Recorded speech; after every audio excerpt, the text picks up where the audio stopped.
¿Qué tal? ¿Cómo andan todos? Muy buenas tardes a todos, a todas.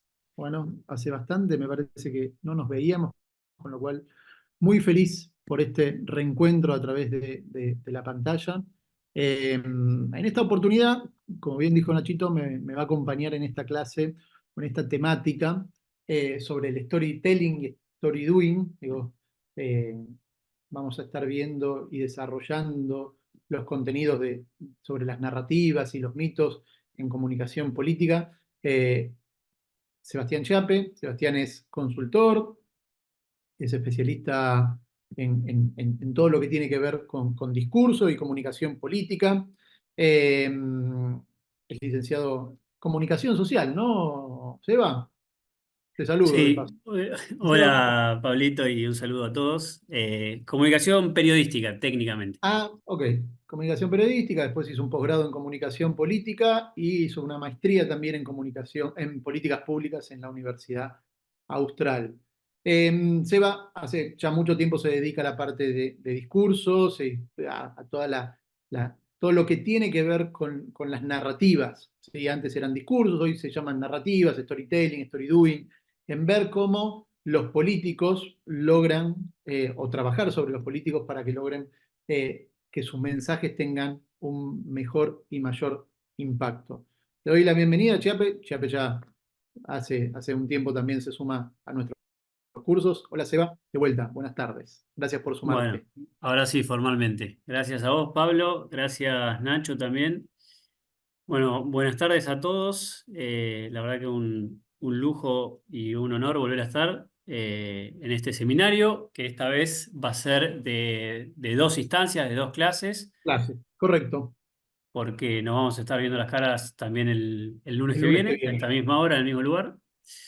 Eh, la idea es un poquito, la idea es ¿Querés un ir poquito, compartiendo pantalla, Seba? sí, voy a ir Sí, compartiendo pantalla viendo. para, Y hago una pequeña introducción antes de vos arrancar la presentación o un poco el índice de los temas.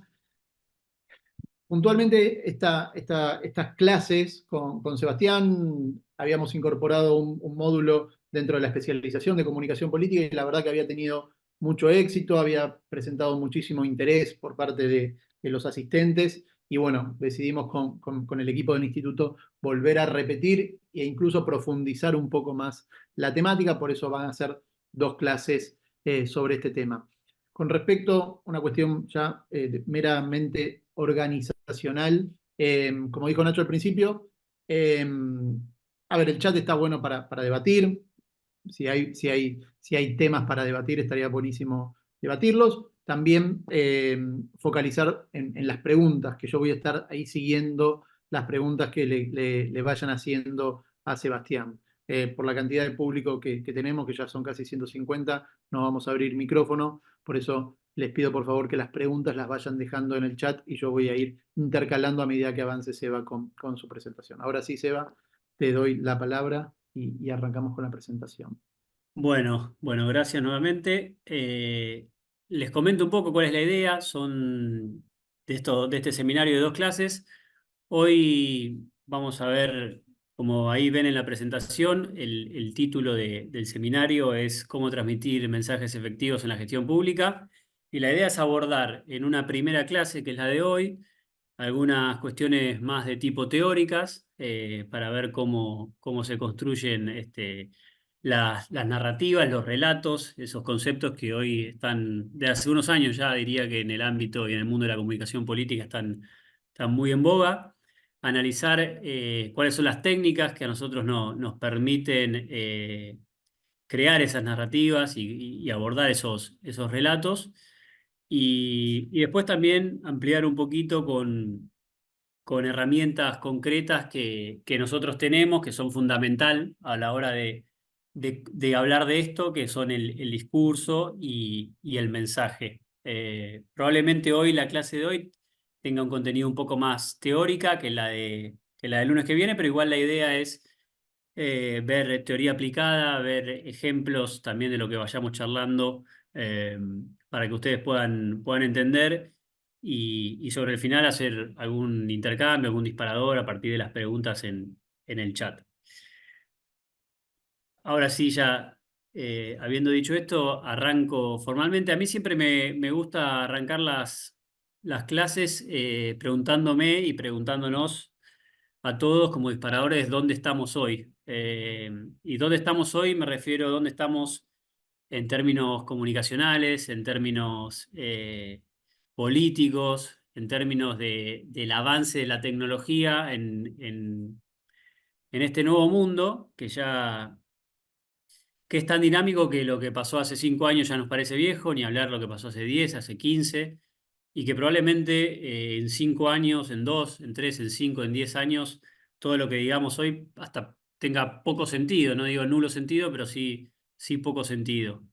La realidad es que la pandemia aceleró en la Argentina y obviamente en todo el mundo, aceleró el proceso que va de migrar todo lo analógico al mundo digital, como todos experimentamos en el 20 y en el 21, de alguna manera un montón de cosas, o la vida misma, eh, desde trabajar, estudiar, incluso celebraciones sociales y demás, pasamos a hacerlas al mundo digital cuando veníamos acostumbrándonos y la vida nos marcaba otro rumbo y otro ritmo de las cosas.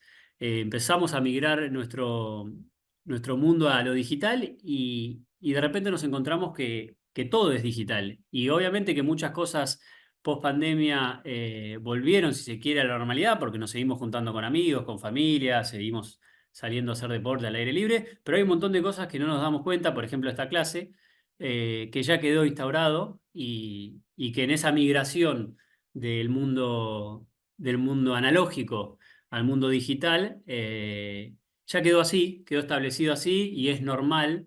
Y a nadie le sorprende que hayan clases o mismo trabajos de manera remota, que cada uno pueda realizar en todas partes del mundo. Muchísimos de ustedes seguramente trabajan a diario de manera remota. Entonces, para saber dónde estamos parados, siempre es importante entender este contexto de cómo nuestra vida empieza a transitarse y empieza a construirse en el mundo digital.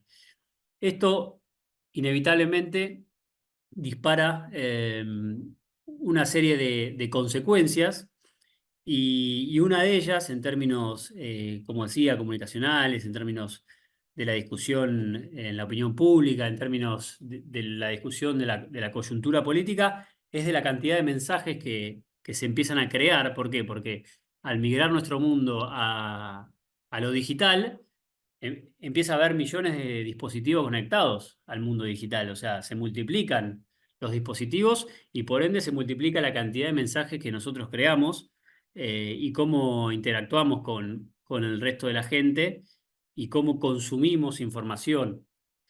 Eso dispara en un concepto que en el mundo post pandemia se denominó como la infodemia, que tiene que ver con esto de decir, bueno, ahora nuestra vida pasa por el mundo digital, ahora estamos mucho más conectados, la conexión es 24/7 porque la tenemos con el mismísimo teléfono, todos tenemos un teléfono en la mano que nos permite generar esos mensajes y todos tenemos un mayor acceso a esa cantidad de información y esa cantidad de mensajes, que lógicamente genera una democratización, pero también genera una serie de desafíos de cómo abordar esa información. Bueno, empiezan a aparecer conceptos como la fake news, como la desinformación, que seguramente habrán escuchado hablar.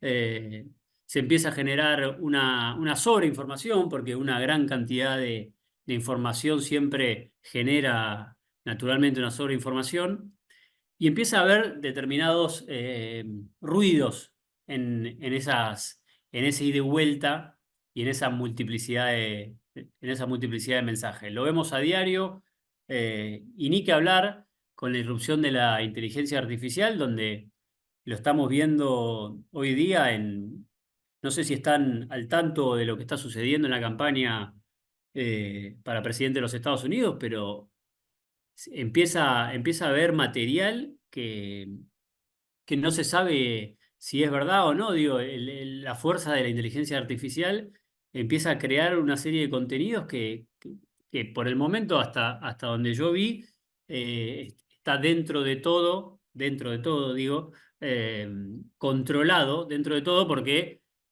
hay lo que empieza a girar de alguna manera, lo que se empieza a publicar son cuestiones que está claro a la vista, que son mentira. Pero digo, estamos al borde de un mundo el que va a ser difícil de controlar en algún sentido y en el que nosotros como consumidores de información y como obviamente generadores de información, porque si hay algo que hizo este mundo digital fue a nosotros darnos la herramienta que es el teléfono y, y el acceso a las redes sociales para ser permanentemente generadores de información nueva. Todos somos, a mí me gusta decir que todos somos potenciales, lo que antes era monopolio del periodismo, hoy la realidad es que todos somos potenciales periodistas porque basta con un teléfono como para generar información y para obviamente generar opinión también.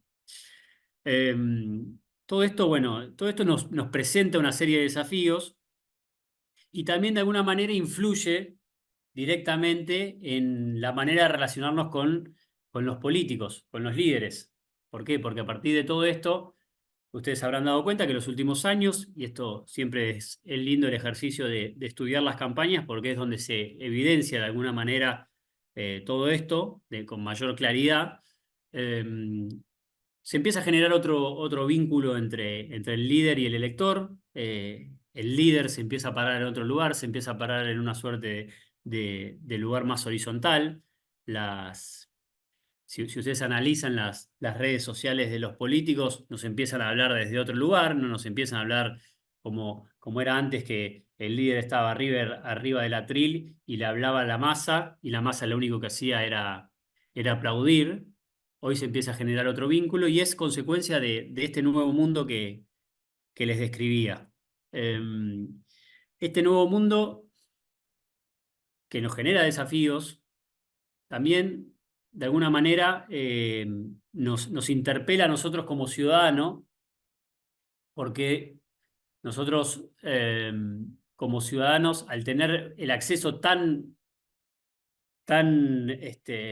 simplificado a la información, al poder prender un teléfono, o prender un televisor o una computadora y de repente estar consumiendo, no sé, un noticiero de Ucrania o de Rusia, sabiendo lo que pasa en la guerra allá, o mismo lo que les comentaba de las elecciones de los Estados Unidos, con solo abrir Twitter o Instagram o cualquier red social, la que a ustedes les guste, TikTok. eh, la realidad es que el ciudadano empieza a tener mayor, como decía, mayor simplicidad para acceder a la información y de alguna manera inevitablemente empezamos a hacer menos para informarnos. Nosotros antes teníamos que ir a buscar la información y ahora es la información la que viene a nosotros. Y eso eh, genera genera un nuevo vínculo entre, como le decía, entre el lector y el político, porque el político tiene que llegar, si bien llega más fácil al ciudadano, empieza a competir contra una serie de contenidos, una serie de oferta de contenidos que es la que tiene el ciudadano en el teléfono. Eh, Hablando con políticos, pensando muchas veces, craneando a ver de qué manera se puede generar contenido, de qué manera se puede comunicar una cosa o la otra. Esta competencia, por más que uno crea que no sea directa, la realidad que lo es, porque cuando nosotros estamos pensando en una comunicación digital, por ejemplo, en una publicación para Instagram, eh, la realidad es que nosotros desde el punto de vista del asesor que le dice al político lo que tiene que hacer o le propone al político lo que tiene que hacer, estás compitiendo contra el contenido que genera algún amigo, algún familiar. ¿Por qué? Porque nuestro objetivo es captar la atención. Estamos en la era de la atención. Estamos, como habrán escuchado nombrar alguna vez, eh, está medida cuál es la atención de cada una de las personas a la hora del famoso escroleo en el teléfono. Son entre 3 a 5 segundos como máximo, que si nosotros no logramos captar la atención, obviamente el dedo mágico va a seguir haciendo su trabajo, que es seguir hacia arriba, buscando algo que nos satisfaga. Esa es la realidad. Entonces, todo esto genera Lo mismo con el lenguaje, empezamos a modificar nuestro lenguaje porque empiezan a surgir los stickers, los memes, empiezan a surgir los contenidos de TikTok, que eso es un desafío a la hora de comunicar, pero también es un desafío, como les decía antes, a la hora de informarnos, a la hora de discriminar cuál es la buena información de la mala información. Hoy en día las campañas están inundadas de lo que se denomina como lado B, que es esto de a ver quién impone más rápido, muchas veces con los famosos trolls, pero a ver esto de quién impone más rápido determinado tema en la agenda. Y resulta todo un desafío en ver cómo abordamos este nuevo mundo y cómo se construyen las narrativas en este nuevo mundo y cómo nosotros, como les decía, como ciudadanos, dónde nos paramos frente a todo eso. Eh, a mí me gusta plantearlo en términos de que hoy el sujeto político que históricamente se expresaba en la calle, hoy se expresa en las redes sociales, hoy, y eso genera lo que antes era una manifestación puntual, un determinado lugar donde se juntaban las masas y donde iban a pedir por algo puntual, ahora es una hiperexpresión permanente, de manera permanente, 7 por 24 a través de las redes sociales. Y todo esto genera el hecho de millones de dispositivos conectados, millones de mensajes que intercalan se intercambian entre sí de manera permanente. Todo esto inevitablemente genera una desinformación, como le decía antes, y una batalla, no por si los hechos, cuáles son los hechos de verdad o cuáles son los hechos de mentira, sino cómo interpreta la gente los hechos. La famosa posverdad, que también seguramente habrán escuchado hablar, se pone arriba de la mesa y la pelea empieza a ser por esa interpretación de los hechos. Ya la verdad empieza a quedar un poco de lado. Esto en la práctica, como se da, lógicamente no es lo conveniente, pero no importa ya si es verdad o no es verdad lo que sucede, sino que empieza a importar más, bueno, a ver si yo logré imponer mi verdad, independientemente cuál sea, si es o no verdad. Si yo logro que la mayoría de la gente interprete qué es lo que yo quiero decir, entonces se da esa batalla por la interpretación a partir de un desprecio evidente por la evidencia, por los datos. Obviamente que esa batalla hay que darla permanentemente, pero lo habrán visto cuando ante determinado hecho siempre hay un dato que uno lo toma a su favor frente a otro dato que otro lo toma a su favor. Digo, depende cómo hagamos la lectura de esa y la interpretación de ese dato, puede ser a favor o en contra de un actor determinado. Esto es un poco a modo introductorio el dónde estamos hoy, que me gusta plantear siempre porque es importante entenderlo para saber no solo dónde estamos parados, sino cómo es esta dinámica en los hechos a la hora de hablar de comunicación, a la hora de hablar de comunicación política, pero esto pueden escindir la cuestión política, también es una cuestión de la vida cotidiana también, de cómo nos comunicamos, cómo nos leemos, cómo nos entendemos a partir de las redes sociales. En estos 4 puntos hago una suerte de resumen. ¿Por qué? Porque no hay una escucha activa ni una tolerancia a lo distinto. Todo esto que fui describiendo genera que no haya escucha activa ni tolerancia a las opiniones distintas. Empiezan a prevalecer los discursos de odio por esta batalla que se da y por esta, de alguna manera, llevado al extremo de posiciones políticas.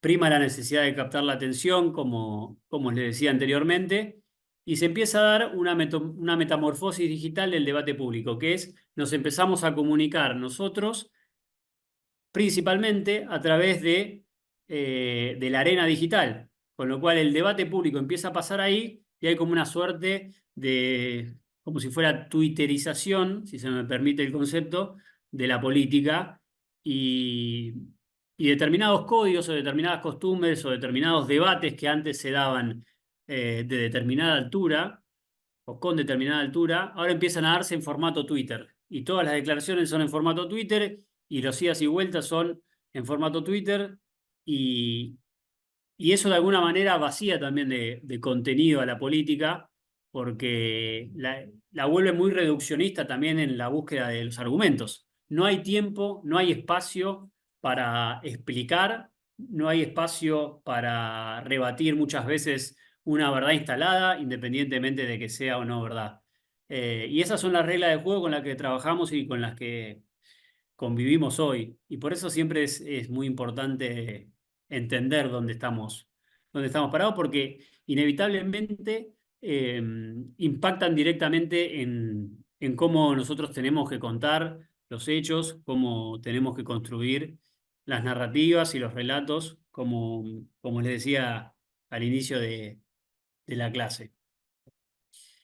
Entonces, a partir de todo esto, siempre me gusta arrancar hablando de este tema puntual, preguntándonos por qué es necesario un relato político y por qué escuchamos tanto hablar siempre de relatos políticos o de narrativas. Eh, la realidad es que, a modo de definición, un relato político o una narrativa política, los voy a usar como sinónimos porque el concepto es similar, es lo que otorga sentido y le da una nueva significación a los actos, independientemente de que sean de gobierno o de campaña. Quiero decir, el hecho de una determinada acción, un determinado acto, una determinada manera de manejarse, bueno, a partir de que esté impresa por una narrativa, por un relato, empieza a tomar sentido, porque el acto en sí mismo o la acción en sí misma no significa nada sola si no forma parte de una película. A mí me gusta decir que las acciones son una serie de fotos, pero nosotros tenemos que tratar de darle sentido de película. Digo, eso es la construcción de un relato, de una narrativa. Es que al fin y al cuenta nuestras acciones tengan sentido y que construyan una única película. ¿Cómo se construye ese relato? ¿Cuáles son algunos de los tips o de las claves que tenemos que tener para, para poder darle fuerza a nuestro relato y que tenga coherencia, obviamente? Bueno, en primer lugar, nosotros tenemos que contar una historia. Después vamos a ver por qué tenemos que contar una historia, pero en primer lugar es fundamental contar una historia porque un relato, una narrativa no deja de ser una historia, no deja de ser algo que tiene un principio, que tiene un desarrollo y que tiene un fin. Y eso es una estructura narrativa. Piénsenlo en el formato más básico que se les ocurra de inicio, desarrollo, puede tener un conflicto, obviamente, pero tiene que tener un fin. Y nosotros tenemos que saber contar toda esa historia. Algunas de las claves que se utilizan para que nuestro relato sea exitoso y para que tenga más fuerza y que tenga más sustento. Y bueno, utilizar marcos familiares para la audiencia es fundamental, porque nosotros no podemos construir una narrativa, no podemos contar una historia que sea ajena a la gente, al público que nos escucha. Eh, Nosotros no podemos, si fuera una campaña política y tenemos que seducir un electorado determinado, nosotros no podemos hablar con marcos que la audiencia no entienda o no comprenda o que le sean ajenas a su realidad. Y después, obviamente, el relato tiene que estar trazado por la emoción, eh, por encima de la razón. Obviamente que tiene que ser un relato, una narrativa que tenga un sustento racional, que tenga coherencia pero que principalmente eh, emocione, porque la emoción es lo que genera la identificación, si lo pensamos en términos políticos, del elector con con el líder, con el político. Para eso es importante saber qué es lo que piensa la opinión pública, por eso más allá de que muchas veces se critiquen las encuestas, la realidad es que se siguen haciendo encuestas porque son importantes, porque si bien no son infalibles, son falibles, como todas las herramientas, a nosotros nos da una serie eh, nos da un testeo de qué es lo que piensa la opinión pública, porque no se olviden que el contexto siempre es dinámico y lo podemos ver bien con mucha claridad, como la gente hoy en 2024 o en 2023 mismo pensaba una cosa y hace 4 u 8 años pensaba una cosa completamente distinta. Y eso es lo que hace que la gente pase de votar a un candidato en 2015, a otro en 2019 y a otro en 2023. porque no es que lo vota gente distinta, ¿eh? Los presidentes ganan con una porción de los votos que se repite del candidato anterior, lógicamente, digo. Esos votos cruzados existen y quienes, por ejemplo, hay mucha gente que ha votado a Macri y después ha votado a Alberto Fernández y que también ha votado a Alberto Fernández y también votó a Milei, digo, o sea, eso, Nada, es eso es importante así. lo que dice Seba con respecto al tema de la opinión pública. Es una pieza clave también, como dice ahí la Filmina, de la construcción del relato, ¿sí? Cuando nosotros escuchamos a Milei, lo escuchamos a Alberto Fernández, la escuchamos a Cristina o a Mauricio Macri, digo, obviamente que hay una porción de un pensamiento ideológico, de una idea que, que, que ellos trazan, pero después hay muchos fundamentos y mucho contenido basado en lo que hoy la opinión pública está necesitando, ¿sí? No hablan por hablar de determinada manera porque a ellos les resulta atractivo o porque ellos creen importante, sino porque identifican esa necesidad a través de las encuestas, de las investigaciones, y a partir de ahí construyen o empiezan a construir su narrativa y su relato. Después se va enriqueciendo con diferentes cuestiones, como dice ahí Sebastián, el tema, los ejes, el tono, el estilo, cuál es la estrategia, hacia dónde vamos, ¿sí? Si el objetivo es posicionamiento, si es ganar una elección, si es competir, si es crear un daño a un tercero, y obviamente definiendo los mensajes de cada uno de los temas.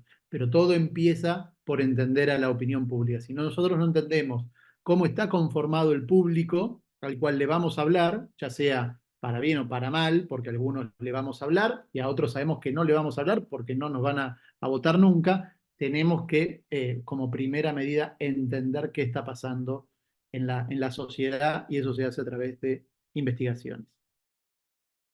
Piénsenlo, esto que decía Pablito de la estrategia, de los temas, los ejes, el tono, el estilo y el mensaje, piénsenlo aplicado a los candidatos. Después lo vamos a ver muy claro en el caso de Milei en el lunes que viene, pero piénsenlo a partir de, primero, todo lo que se hace pensándolo en una dinámica de campaña, todo lo que se hace en un comité de campaña, tiene que cuadrar con la estrategia. Eso es fundamental, porque si nosotros no tenemos una estrategia definida de hacia dónde queremos ir, nada va a tener sentido. Y después les decía, piénsenlo, porque tenemos un ejemplo de un presidente que tenía muy claro los ejes discursivos en su campaña, que tenía muy claro cuáles eran los temas de los que hablaba, un estilo muy claro, un tono también muy claro a la hora de comunicar, y con dos o tres mensajes muy claro, que es algo fundamental, que ahora un ratito lo vamos a ver, pero es algo fundamental porque de alguna manera esos mensajes son los que condensan lo que vos querés transmitir en pocas palabras, y es lo que logran también identificación con el público. Entonces,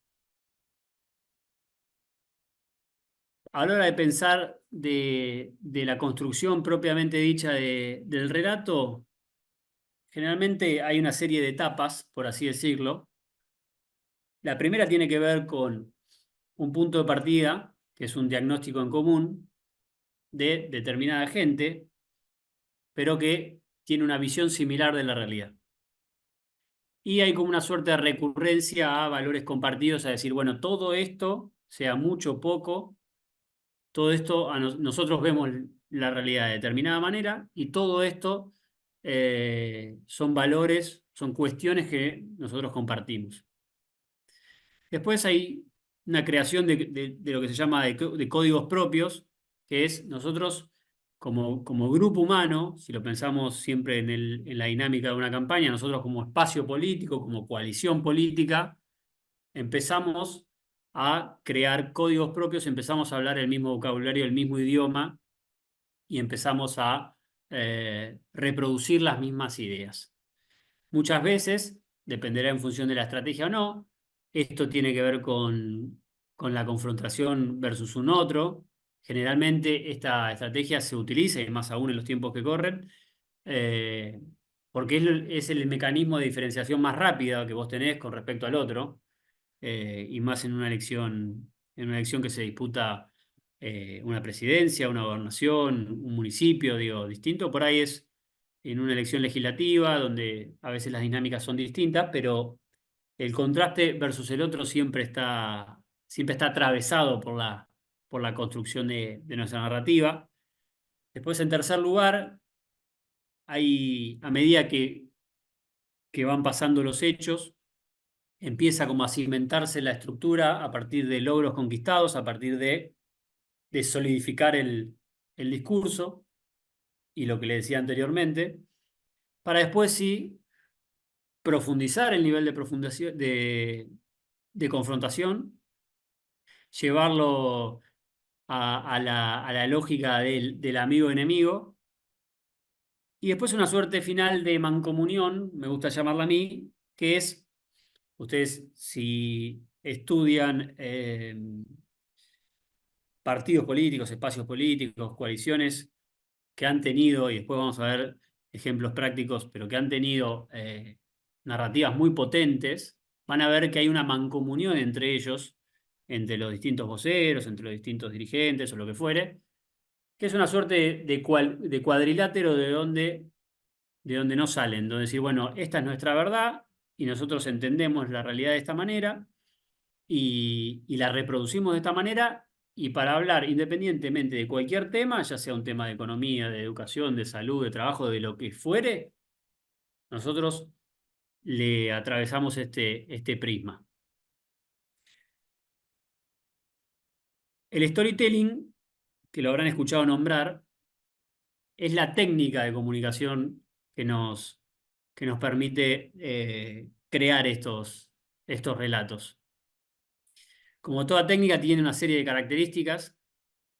eh, Yo, de alguna manera, las resumí en cuatro porque son varias más, pero es importante que como técnica, en primer lugar, nosotros podamos, con lo que decimos, captar la atención de quien te ve, captar la atención de la gente. En segundo lugar, a la hora de pensar esto, de la construcción de esta narrativa, que sea de interés público, porque le hablamos a gente que tiene que estar interesada en lo que nosotros queremos contar. En tercer lugar, que logre identificación,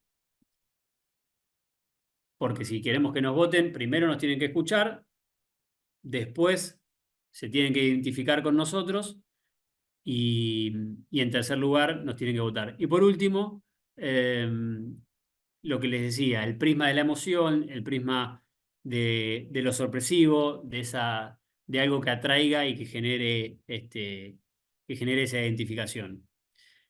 En términos conceptuales, el storytelling es el arte de contar una historia y es relatar con palabras. Por eso nosotros hablamos de construcción de relato, construcción de narrativa. Ahora, ustedes se preguntarán, bueno, ¿cuáles son las características o cuáles son las claves para que contemos una historia? Porque vemos que de esto se trata, de contar historias. Bueno, primero tener en cuenta que le vamos a hablar a un grupo particular, ya sea incluso en una campaña presidencial, que se supone que le hablamos a 47 millones de argentinos, si fuera el caso de la Argentina, siempre le estamos hablando a un determinado grupo particular, porque eso se mide y se identifica cuál es el votante que nunca te va a votar. Y la realidad es que en la campaña a ese votante, por más que se diga que se le habla a todos los argentinos, y la realidad es que hay un grupo determinado en el que, por una cuestión de recursos y de tiempo y dinámicas de campañas, no se termina, no se le termina hablando particularmente a ese grupo, sino que se le termina hablando al otro grupo. Básicamente, para que lo tengan claro, se divide en tres. En el votante duro de un espacio político, de un candidato puntual, en el votante imposible, el que nunca te va a votar, y en el votante que está en el medio, puede ser blando, puede ser algún otro concepto, se puede utilizar, pero que ese es el que tenés que terminar de convencer para que, al fin de cuentas, te, te va a dar vuelta la elección y es el que te va a permitir ganar. Piensen, el año pasado, Milei saca 30 puntos en la elección, en la primera vuelta, y después sale a buscar a ese votante que no era parte de su núcleo duro para ganar el balotaje en segunda vuelta con el 55% de los votos, si mal no recuerdo. En segundo término, para contar una historia tenemos que apelar a la memoria colectiva del grupo, digo, tenemos que ir a buscar una identificación de algo en común que tengamos. Después tenemos que transmitir los mensajes de manera efectiva, y ahora vamos a ver cómo se transmiten los mensajes de manera efectiva, porque es la manera, es la herramienta que nosotros tenemos para simplificar toda nuestra historia, a partir de utilizar mensajes y transmitirlo de manera efectiva. Y después lo que mencionaba recién, definir algunas cuestiones más de tipo estratégica y que tienen que ver con cómo voy a contar todo lo que tengo que contar, cómo lo voy a decir, de qué manera, en qué momento.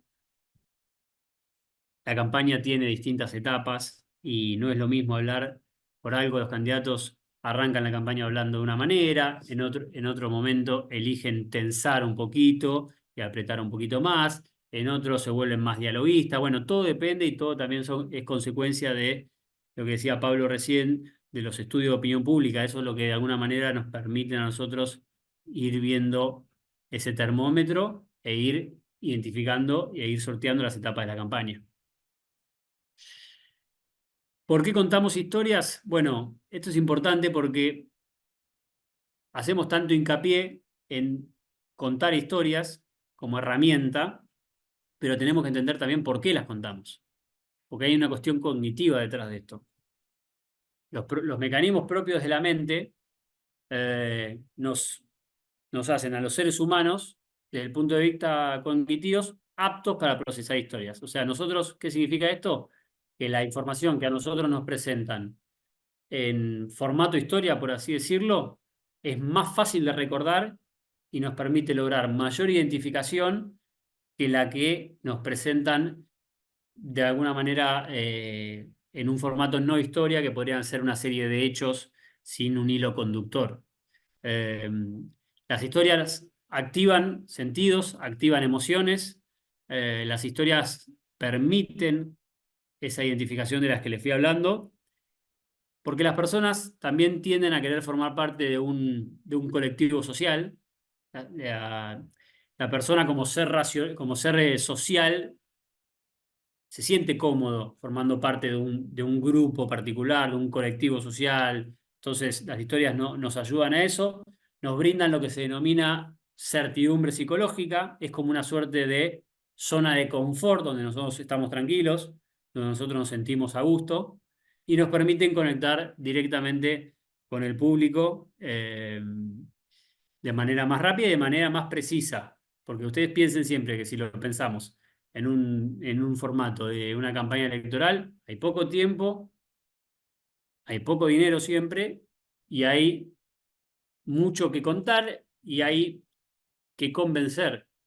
Y eso requiere de herramientas muy efectivas. Acá les traje algunos ejemplos y ahora vamos a ver algunos videitos de algunos tipos de storytelling de esta técnica aplicada para que ustedes también identifiquen. Algunos son en dinámica de campaña, otros no, pero para que identifiquen cómo, de alguna manera, la serie de acciones que los políticos van realizando en pos de construir esta narrativa se va sosteniendo con pequeñas cositas que si uno lo ve puede parecer un video aislado, puede parecer un video menor, pero en el fondo forma parte de un todo y ayudan a retroalimentar esto. Ahora les voy a mostrar los videos, pero por ejemplo Jorge Macri cuando cocina con la mujer, abre las puertas de su casa y se busca y se muestra como un ciudadano común que se pone a cocinar, digo, en una actividad divertida. Lo suele hacer los domingos a la noche, con lo cual donde la gente por ahí le ayuda a distenderse, que ya está pensando la gente en la semana y en algunas cuestiones que digo, ya cae el fin de semana. José Mujica, Pepe Mujica, que es por ahí el expresidente, donde por ahí más claro se ve la conexión total y la coherencia total entre el decir y el hacer, algo fundamental a la hora de construir nuestra propia narrativa. Un ejemplo de Horacio Rodríguez Larreta, en la construcción de el hombre que se despierta temprano, que hace deporte, que tiene la ciudad en su cabeza, que que no para nunca, el 7 por 24, bueno, a las 6 de la mañana corriendo por los bosques de Palermo, algo similar la de Pedro Sánchez, el presidente de España. Y este se los pongo porque me gustó como ejemplo por cómo, para entender también cómo inició y cómo terminó de alguna manera, más allá de lo que fue la gestión propiamente dicho. Alberto Fernández tuvo una búsqueda de... La foto de la izquierda es la primera semana como presidente, yendo a dar clases a la UBA para profundizar su perfil de docente, algo de lo que siempre hizo alarde y de lo que siempre vendió a la hora de construir, que era un profesor de derecho, que era hijo de un juez, que era un porteño, el menos porteño de todos los porteños. Bueno, una serie de características que tenía su discurso. La segunda foto, la de la derecha, ya es diría el segundo semestre del tercer año de gestión, ya se lo ve más desalineado, ya se lo ve sentado de otra manera. Digo, ya son cosas que empiezan a jugar también, y por eso es importante siempre la presentación del político en acción. Y por ejemplo, esta foto no colabora para nada en esta construcción que nosotros estamos hablando. Y hoy, obviamente, con todos los hechos que conocemos, como nadie se acuerda de esto y cómo más allá de la gravedad de los hechos en sí, cómo pierde coherencia cuando hay una distancia muy grande entre lo que decimos y entre lo que hacemos a partir de hechos y de acciones. Voy a poner algunos videitos, por ejemplo, voy a arrancar con el de Rodríguez Larreta, eh, para que vean de qué estaba hablando. ¿A qué hora arranca la reta sus días? 6, el despertador suena a las 6. 2 o 3 por semana voy al correr, gimnasio, y salgo, el despertador a las 6, 6 y cuarto estoy en la calle. Y trato una vez por semana por lo menos. Bueno, eso que parece una nota de color, la realidad es que ayuda a la construcción. ¿Por qué? Porque esto es una nota, abajo, ahora le voy a mostrar otra, ya el tipo corriendo ahí mismo. O sea, se llevaba a un ministro en su momento y armaron una nota para mostrar cómo se sostenía esto a partir no era solo el decir, sino también cómo lo sostenía con determinadas acciones. Hay una entrevista muy famosa a Pepe Mujica. Y se supone que la democracia intenta ser el gobierno de la mayoría. Yo estoy viviendo como vive la mayoría de la gente en mi país. La mayoría. Hay una minoría que vive mucho más ostentosamente. Y a los presidentes los tratan de meter en un sistema parecido a como vive la minoría poderosa. Y es bueno vivir como se piensa. Que de lo contrario pensarás cómo vives. Esta entrevista es muy conocida porque abre la puerta de su casa y muestra cómo vive. Digo, digo, este es el caso extremo porque un nivel de autoridad pocas veces visto, pero bueno, esto tiene una fuerza bárbara en términos de relato y de la propia narrativa de Mujica, ya no era de cómo vivía, de que vivía de manera austera, sino de una manera de entender el mundo. Volvió más recargada que nunca. Tapa de asado, Jorge.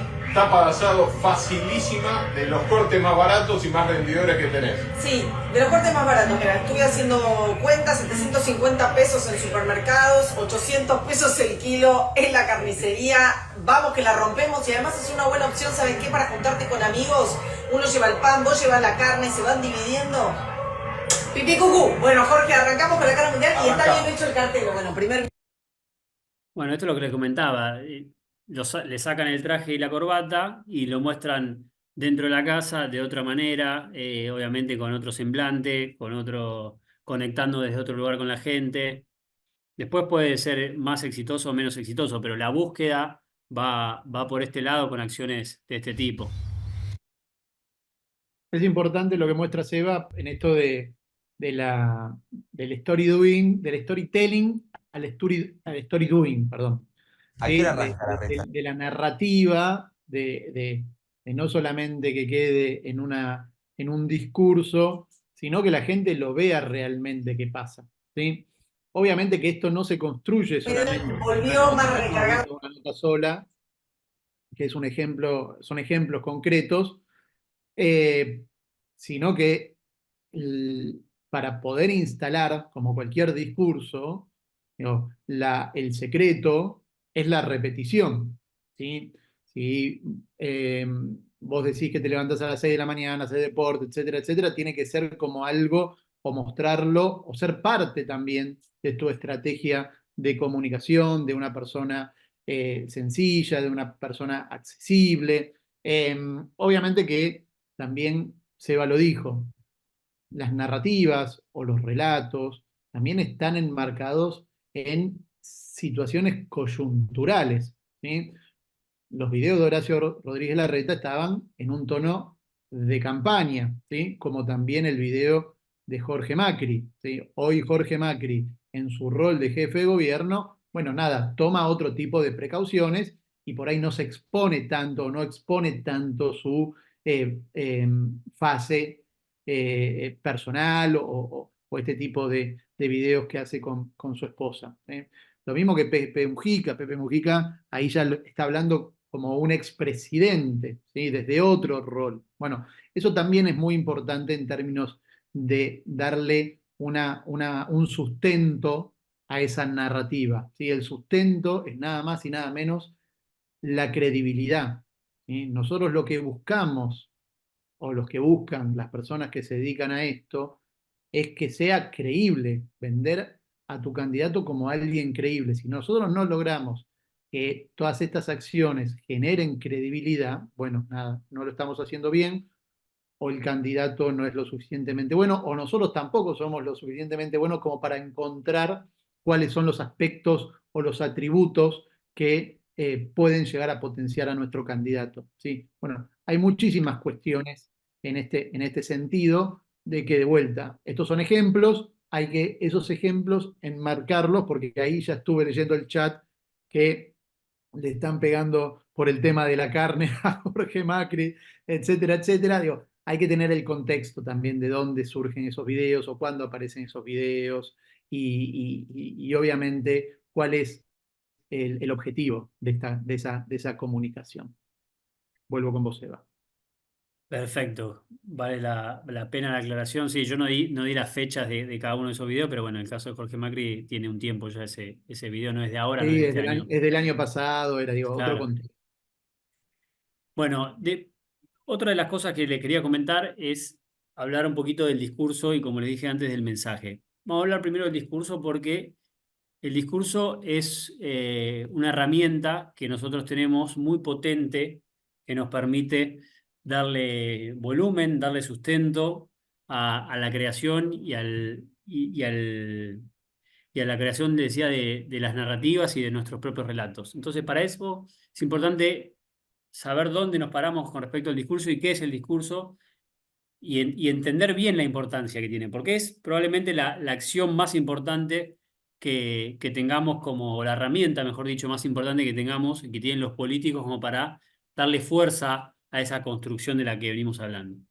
El discurso, como decía recién, como herramienta de acción política, es lo que nos permite a nosotros incidir en la cosa pública, es lo que nos permite participar de la conversación, independientemente del momento, el lugar, el contexto del discurso.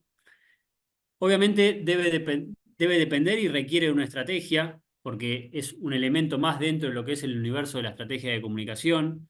Eh, Siempre hay que analizar qué es lo que tenemos para decir, si conviene decirlo o no, cómo lo vamos a decir, dónde. Hoy tenemos distintos canales, no es lo mismo hablar por redes sociales que hablar con un discurso de los antiguos frente a ante un público determinado. Hay que analizar también cuál es el público determinado, hay que analizar el momento, cuándo vamos a salir a decirlo, cómo vamos a decirlo. Bueno, hay una serie de preguntas que deben responder a la estrategia madre, o sea, el discurso se enmarca dentro de lo que es la estrategia madre, pero sí con mucha fuerza como herramienta que nos permita a nosotros llegar a la gente de manera directa.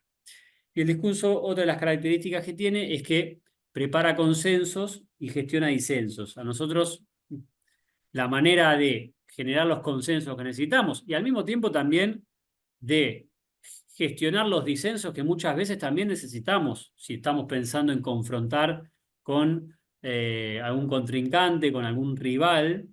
Bueno, eso requiere de un discurso muy aceitado y de un discurso que se alinee con los otros elementos de la estrategia, como le decía recién.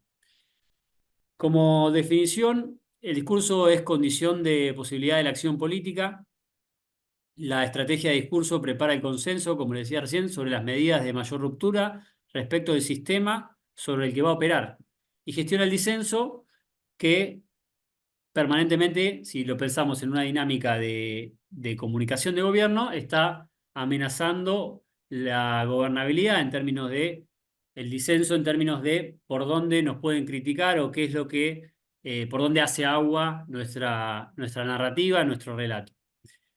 El discurso político es ininteligible fuera del contexto histórico y del campo de fuerzas en que se inscribe. Esto es muy importante y lo pueden hacer.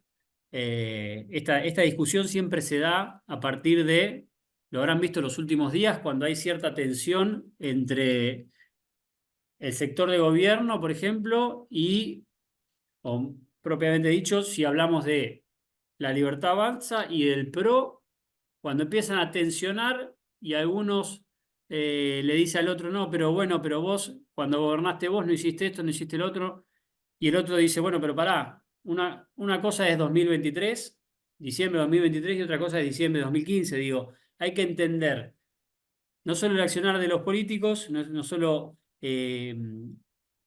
cómo uno gobernó, sino, porque sino el discurso en sí mismo, como en el contexto histórico que se vive, porque si de repente se ve un discurso de la década del 90 o de principio del siglo con el prisma de los ojos de hoy, bueno, siempre va a quedar viejo o va a quedar a destiempo. Así en un montón de cosas. Eh, pero uno cree que 4 u 8 años parece poco, pero en la Argentina es un montón de tiempo. Y como le decía al inicio, la misma gente que somos nosotros mismos, digo, no busquemos en otro lado, digo, somos nosotros mismos los electores que por ahí hace un par de años pensábamos de determinada manera y creíamos que el país necesitaba determinadas acciones. Bueno, hoy pensamos lo contrario. Eso suele ocurrir. Entonces hay que entender el discurso político siempre dentro de un determinado contexto histórico. Esto es importante. Si uno ve hoy un discurso de Perón, bueno, va a quedar completamente a contramano. Ahí me voy a un extremo, ¿no? Pues pasó mucho tiempo, pero basta con irse 4 años, 6 años atrás para entender algunas cuestiones. ¿A quién le hablo con mi discurso? Eso es lo primero que a la hora de elaborar tenemos que pensarlo. Técnicamente hay un prodestinatario que es el directo. Hay un paradestinatario que es el encubierto. El paradestinatario es a ese que le hablamos sin decirlo. Y después hay un denominado contradestinatario que es el receptor indirecto. Siempre nosotros lo tenemos que tener claro a la hora de elaborar un discurso, estos tres estamentos, porque son los que siempre, el famoso entre líneas, bueno, de eso se trata un poco. La estructura del discurso, también una cuestión bien técnica, pero para entenderlo, dotado de una introducción, que es la presentación del tema. Digo esto pensándolo a la hora de si tienen que escribir discursos, o mismo a la hora de analizar y ver, decir, bueno, fíjense cómo siempre hay una presentación del tema, después hay un desarrollo que es por ahí la narración propiamente dicha. Después está la argumentación de ese desarrollo, el por qué hacemos o el por qué de lo que decimos. En algunos casos está la digresión, que es ese famoso punto de giro que se genera en algunos casos, no siempre en los discursos. Y después la conclusión, el cierre, el epílogo, que no por estar al final es menos importante, porque está medido que en la mayoría de los casos es de lo que más recuerda a la gente lo último que le decís, con lo cual requiere de una fuerza y de un volumen especial. Como les decía recién, el mensaje es lo que a nosotros nos permite reproducir el sentido de todo el proceso de comunicación. El mensaje es, de alguna manera, como si fuese una síntesis de todo lo que nosotros pensamos en fácil de entender y fácil de transmitir. Es fundamental construir un mensaje efectivo para que nosotros lleguemos al determinado público. El mensaje, por definición, es la representación mental que surge de nuestra imaginación, conciencia o razonamiento. ¿Esto qué significa?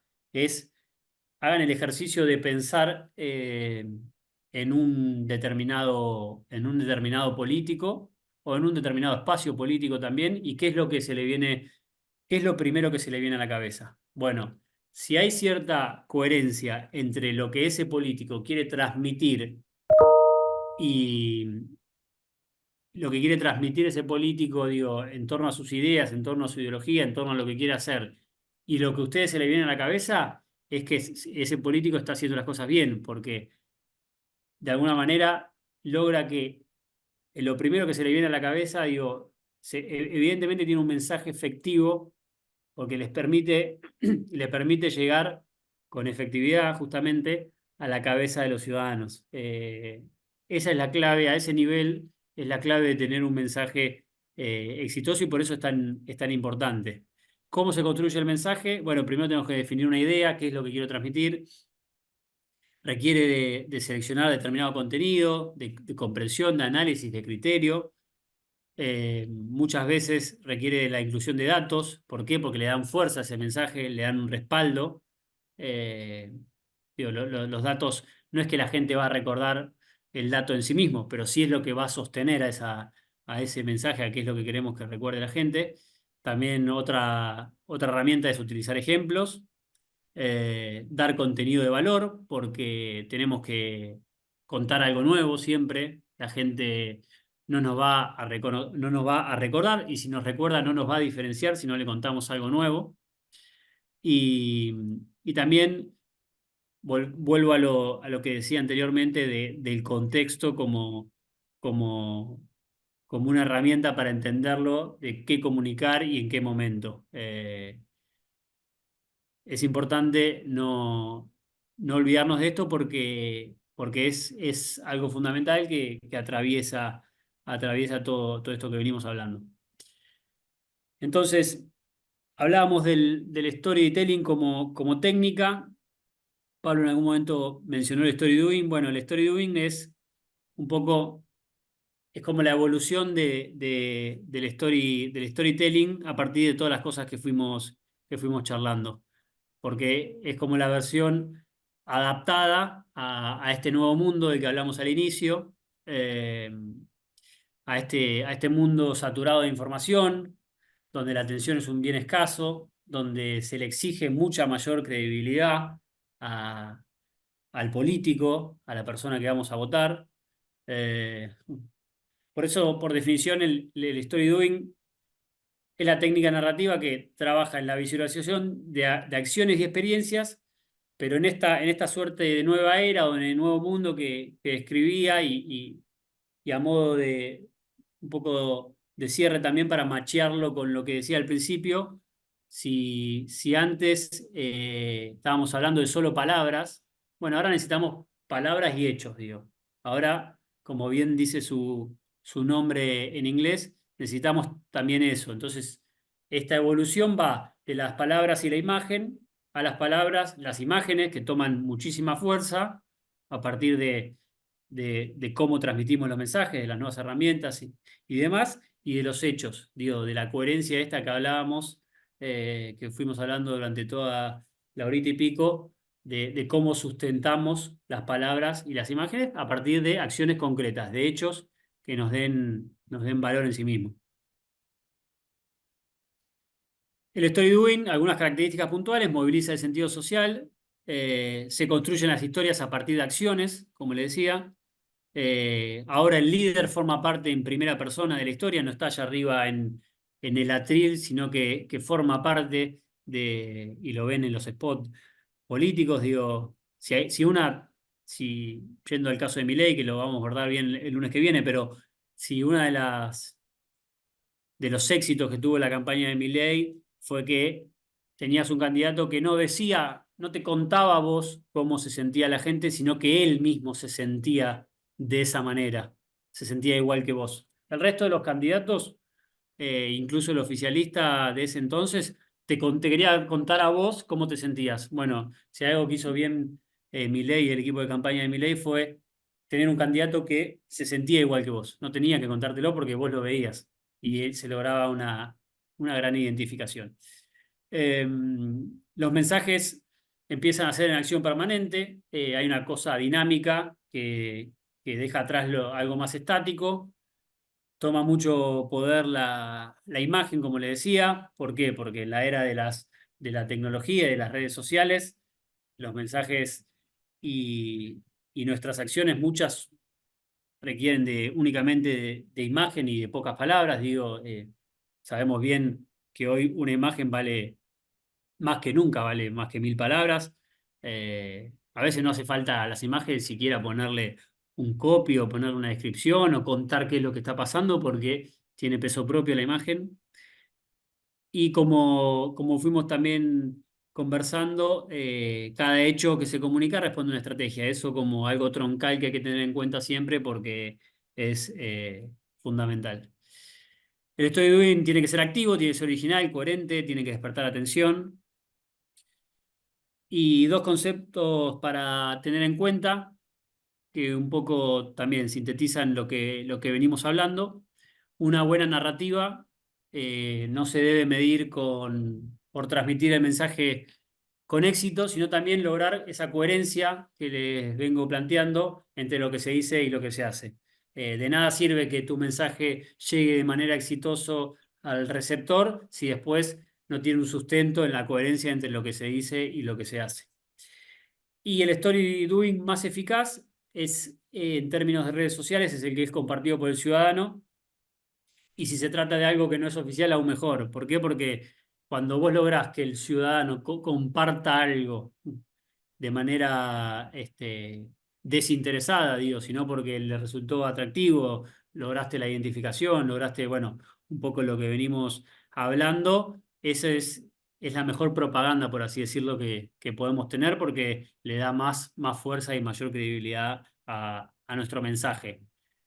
Obviamente que hay técnicas también de darle fuerza a las publicaciones y a las acciones en redes sociales, pero cuando vos lográs que sea espontáneo del propio ciudadano que te comparte, eso es lo mejor que te puede pasar en términos de reforzar esta credibilidad de la que hablábamos. Y acá les quería mostrar dos ejemplos, dos videos que a mí me gusta mucho siempre volver a ver porque el primero tiene que ver con el último discurso que da Obama como presidente de los Estados Unidos. Y el segundo, ahora les voy a contar de qué se trata, pero es Díaz Ayuso. Son dos discursos en dos momentos bien distintos. Obama terminando su presidencia de los Estados Unidos y Díaz Ayuso en la noche de la elección, el día que gana la elección en Madrid. Vemos unos pequeños minutos y analizamos dos o tres cositas que me parece que están buenas porque de alguna manera resumen todo esto que venimos hablando.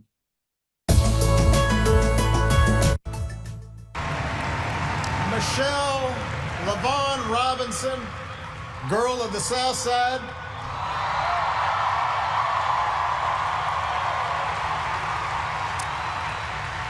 For the past 25 years, you have not only been my wife and mother of my children, you have been my best friend.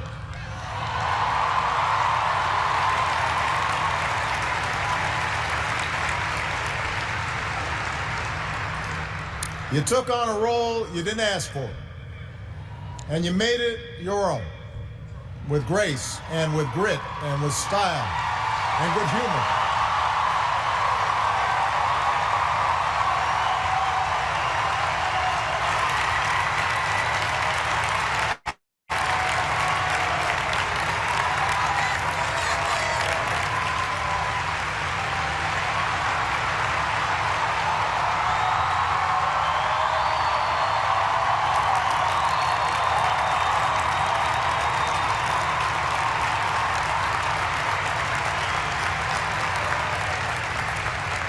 You made the White House a place that belongs to everybody. And a new generation sets its sights higher because it has you as a role model. So you have made me proud, and you have made the country proud.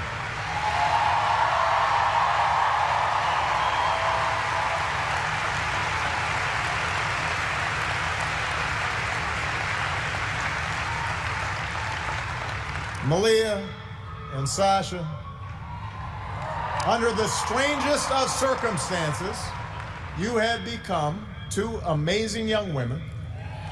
You are smart and you are beautiful, but more importantly, you are kind and you are thoughtful and you are full of passion. And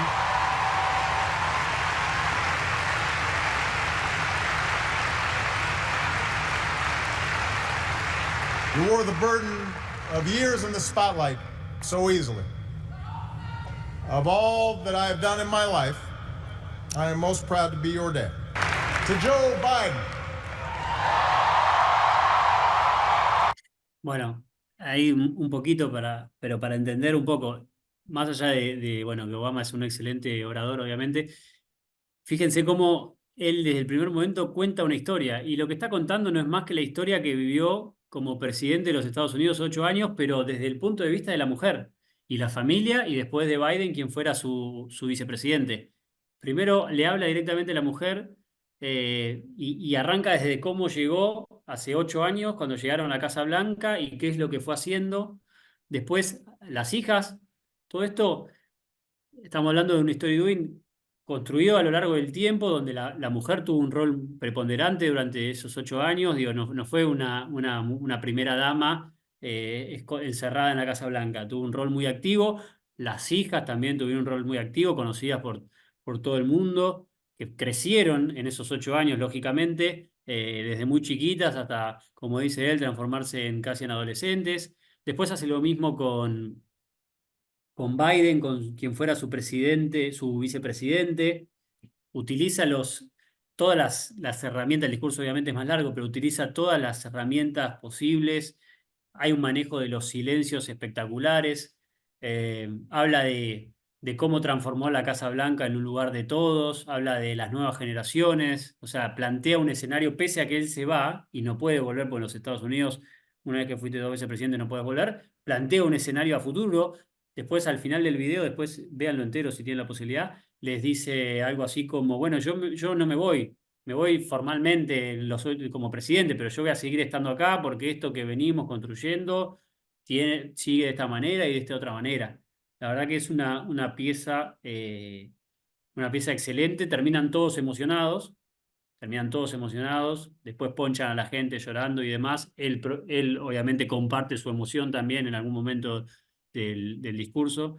La verdad que está muy bueno como para analizar estas cosas. Y ahora les muestro este último, que es bien distinto, es con la efervescencia de una victoria electoral, de la noche de la victoria electoral, pero donde hay también algunas cositas para destacar. Defendiendo que esa separación de poderes y que esa forma de gobernar con opulencia y con hipocresía desde la Moncloa tienen los días contados. ¡Ya está bien! ¡Ya está bien!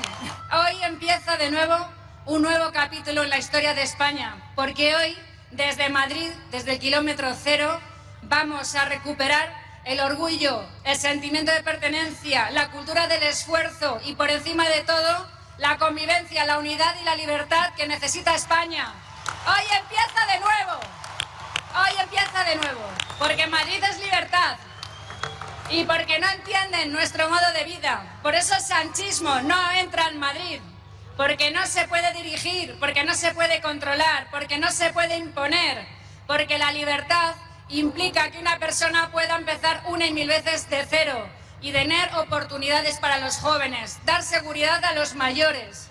Eso es libertad, que nos lo querían quitar. La libertad también es el respeto a las diferencias, a la persona. No hay 2 personas iguales, no hay 2 familias iguales, no se puede hablar por todos, no se puede cerrar todo y decir, aquí tienes una paga que sacaré adelante tus vidas porque vas a hacer una cola a la que me vas a deber. Vamos a ser libres porque queremos que Madrid empiece desde cero mañana otra vez a trabajar, a madrugar, a pelear. Merece la pena. Pasión por la vida. Y sobre todo, porque no hay nada más importante. Los dos bienes más preciados que tiene el hombre son la vida y la libertad. La libertad y la vida.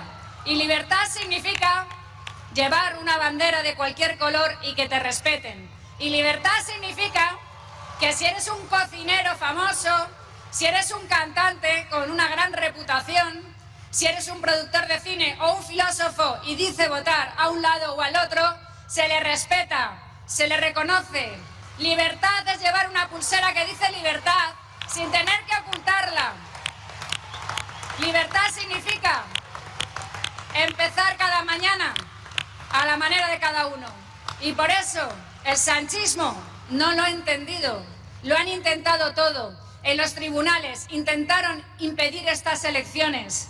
Intentaron por todos los medios que no dieran. Bueno, este discurso lo da la noche, el día que ganan las elecciones en Madrid, que es reelecta, pero también es un caso muy interesante el de Díaz Ayuso como construcción de una narrativa propia con un mentor detrás, a partir de determinadas imágenes que si buscan después, digo, cómo ella fue generando con distintos sectores, con distintos estamentos de la economía, de la sociedad civil, digo, una mujer con muchísima fuerza, donde que este discurso, a mí lo que me gusta de este discurso es la fuerza que tiene, la fuerza de las palabras, digo, desde otro lugar, mucho más agresivo, mucho más confrontativo, pero tiene una serie de conceptos que eh, sintetizan muy bien su relato de los últimos 4 años, lo que fue, o sea, es una buena síntesis de lo que fue construyendo durante todos los años como jefa de Estado de Madrid. Dice Madrid, o sea, todo lo enmarca en torno a Madrid, está claro a quién le habla y está clarísimo con quién confronta y lo dice explícitamente. ¿Y por qué no puede entrar? Y dice, bueno, esto es vida y esto, Madrid es vida y Madrid es libertad y ustedes no pueden entrar acá. O sea, ustedes se oponen a la vida y a la libertad, les dicen otras palabras. Y como si fuera poco, les dice, tienen los días contados, o sea, ya les marca, les delimita un horizonte temporal y les dice, pensando ya en las elecciones a futuro, les dice, hoy empieza de nuevo, Madrid es el kilómetro cero, ahí lo que está diciendo es yo de acá voy para adelante y sigo porque esto continúa, no termina el día de la elección, sino que hoy arranca otra carrera que es una carrera futuro. O sea, está siempre a partir del discurso propiamente dicho, está siempre generando y renovando las expectativas y empieza de vuelta a contar una historia. Y todo lo relaciona con conceptos puntuales, que eso lo vamos a ver el lunes que viene muy claro, de cómo es la utilización de palabras puntuales, pero llenas de fuerza, que permiten que en la medida de una construcción de una construcción exitosa de tu narrativa, permiten identificación. Hoy, por ejemplo, en la Argentina, lo mismo que le pasó a Díaz Ayuso, la palabra libertad se identifica propiamente dicho con Milei, digo, con la construcción política de la Libertad Avanza y del presidente Milei. Bueno, acá hubo una búsqueda similar y la verdad que este discurso lo describe bien. Yo creo que hasta por hoy, teniendo en cuenta el horario, Pablito, dejaría acá y Bueno, así tenemos algunos minutos para preguntas y sí, no sé si hay muchas preguntas, sé que hay varios comentarios, a ver, lo voy a ampliar un poquito más. Bueno, apareció. Tucu, tucu, tucu. Bueno, después estaría bueno que le compartan, pasame los links, Eva, que después se los compartimos para que puedan ver los videos en un poco más sí, claro. detalle. A ver si hay alguna pregunta. A ver, no, acá no. Para acá. Muy buena clase. Buenas tardes, el candidato mediante el discurso puede comprarse el pueblo entero con frases talismán. Eh, ¿Qué más? A ver.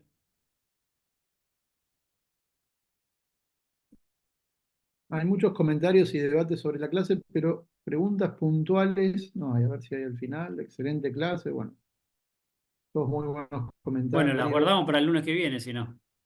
Sí, en todo caso, sí, adelantamos un poco el final de clase. La verdad es que va súper interesante y obviamente con los ejemplos también nos da la posibilidad de poder bajar esta teoría a la práctica.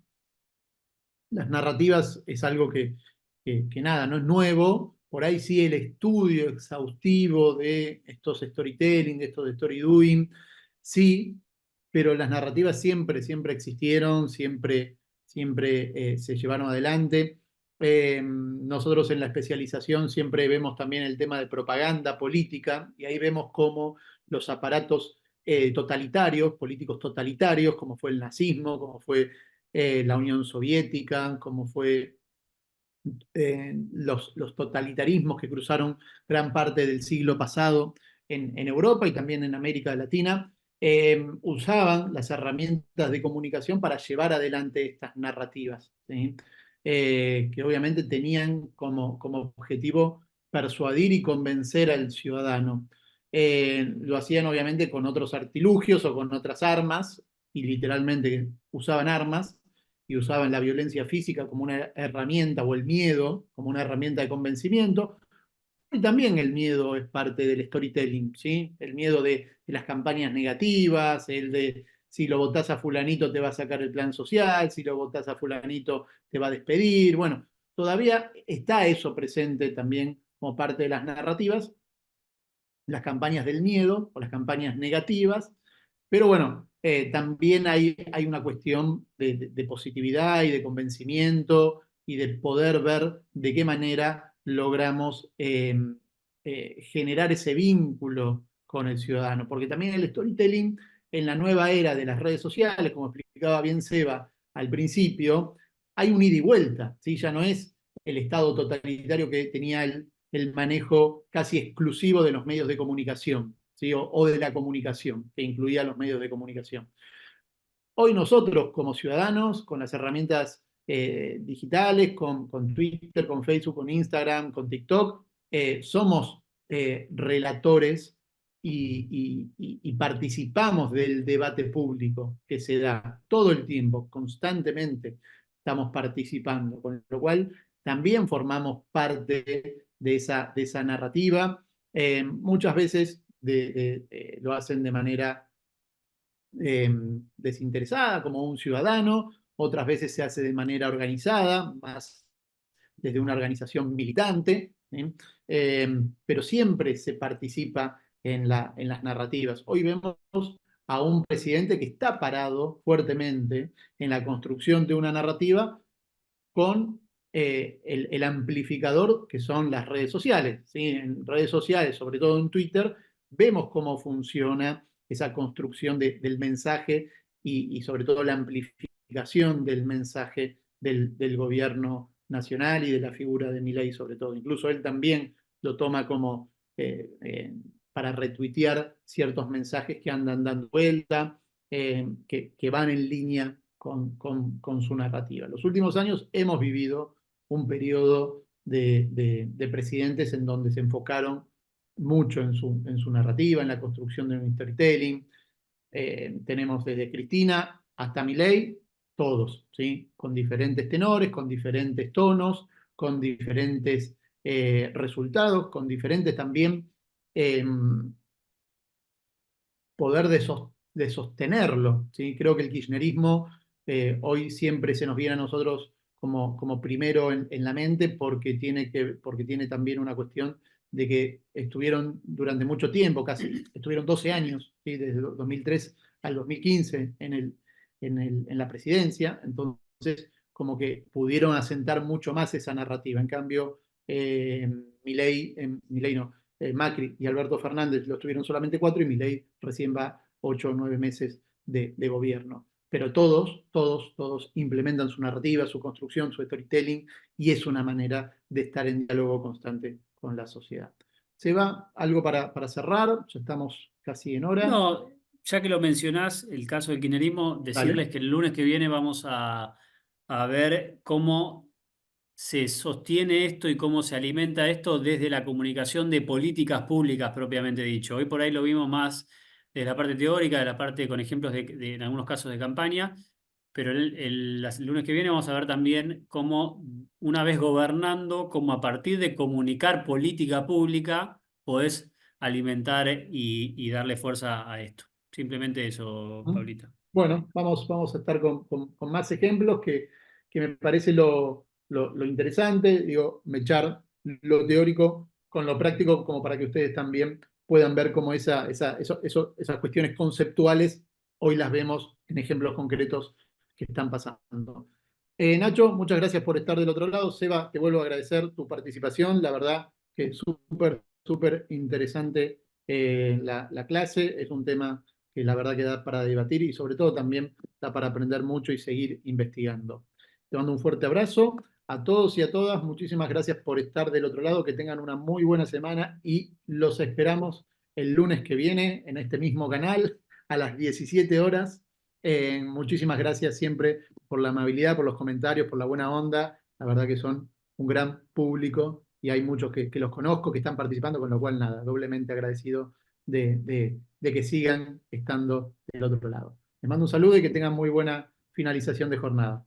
Chau, chau. Abrazo grande.